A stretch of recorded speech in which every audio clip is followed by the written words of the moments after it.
প্রিয় শিক্ষার্থীবৃন্দ, আশা করি তোমরা সবাই ভালো আছো। আর তোমরা অবশ্যই অবগত আছো যে আগামীকাল শনিবার তোমাদের যারা অষ্টম শ্রেণীতে আছে তোমাদেরকে স্বাস্থ্য পরীক্ষা অনুষ্ঠিত হতে যাচ্ছে। স্বাস্থ্য সুরক্ষা পরীক্ষা যে প্রশ্নপত্রটা আছে আমি এই মুহূর্তে তোমাদের সামনে প্রশ্নপত্রটা উপস্থাপন করবো। আরেকটা কথা ভালো যে এখানে যে প্রশ্নপত্রটা তোমাদের সামনে উপস্থাপন করবো সেটা হচ্ছে আগামীকালকে তোমাদের সেই প্রশ্নটাই পরীক্ষার মধ্যে পাবে। ওকে ওকে, তো সময় নষ্ট না করে আমি তোমাদেরকে এই প্রশ্নটা প্রথম থেকে শেষ পর্যন্ত দেখিয়ে দিই। এখানে জানে সেটা তুমি নিজে বলতে পারবে। সো এখানে একটা একক কাজে একক কাজ এটা তোমাকে নিজেকে করতে হবে। আর তো প্রিপারেশনটা তুমি নিয়ে নিবা, আর দলগত কাজে প্রিপারেশনটা নিয়ে নিবা, যাতে ভালো পারফরম্যান্স।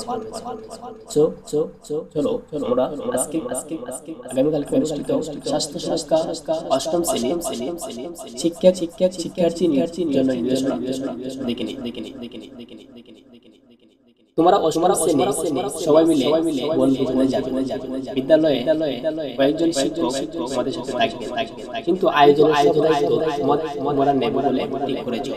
তোমরা শিক্ষক বিন্দুর সাথে একটা মিটিং করে আয়োজনে কি কি বিষয়ে প্রস্তুতি নিতে হবে তার একটা তালিকা করে নিয়েছো, এবং কয়েকটি কমিটি করে তোমাদের মধ্যে দায়িত্বগুলো ভাগ করে নিয়েছো। তোমার উপর পড়েছে বনভোজনের দিনে খেলাধুলা বিনোদনের আয়োজন। এছাড়াও সার্বিক দেখাশোনা করেছে তোমাদের কয়েকজনের উপর। তোমরা আয়োজনের নাম দিয়েছো আনন্দদান। আয়োজনকে দায়িত্ব নিয়ে এগিয়ে যাওয়ার জন্য তোমাকে কিছু পরিস্থিতির মধ্যে দিয়ে যেতে হবে। তুমি সেই পরিস্থিতি অনুযায়ী ব্যতিক্রম সম্পাদন করবে। আর এভাবে তোমাদের আয়োজন সবার জন্য বয়ে আনবে সত্যিকারের আনন্দ। শুরু করে যাও। কাজে একক কাজটা তোমরা পড়ে নেবে, যা আলোচনা করা হয়েছে। সো এই একক কাজটা তুমি সুন্দরভাবে পড়ে নেবে, আনসার করার চেষ্টা করবে। ওকে ওকে, এক কাজের মধ্যে দুটো অপশন আছে, সেটা নিজের মতো করে করবে। দুটো কাজ এটা আছে, ভালো করে দেখবে। মানে কাজ দুই আছে, কাজ দুই দলগত এই কাজ দুইটা তোমার স্যারে দলে বসে কি দেওয়া আছে তুমি পড়ে নিবা।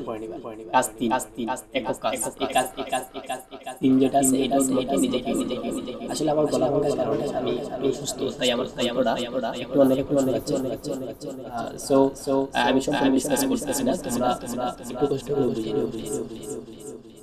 এটা ছিল সেই প্রশ্নটা আবার প্রথম থেকে শেষ পর্যন্ত তোমাদেরকে দেখাইতেছি। তোমরা প্রশ্নটা একটু সুন্দর করে দেখো। ওকে ওকে, প্রয়োজনে স্ক্রিনশট দিয়ে রাখতে পারো, যাতে পরবর্তীতে তুমি তোমার মতো করে প্র্যাকটিস করতে পারো। ওকে, এখন একটা স্ক্রিনশট দাও। এখন একটা স্ক্রিনশট দাও। এখন আরেকটা স্ক্রিনশট দাও। ফাইনালি এখন তুমি একটা স্ক্রিনশট। ওকে ওকে, আশা করি তুমি ভালো, আশা করি আজকে ক্লাসটা সম্পূর্ণ বুঝতে পারছো। আর যদি কোনো ক্লাস সম্পর্কে কোনো প্রশ্ন থাকে তাহলে কমেন্টে অবশ্যই জানাবা। আর আমাদের সেই চ্যানেলটা সাবস্ক্রাইব করে পাশে রাখবা, যাতে পরবর্তী ভিডিওগুলো সবার আগে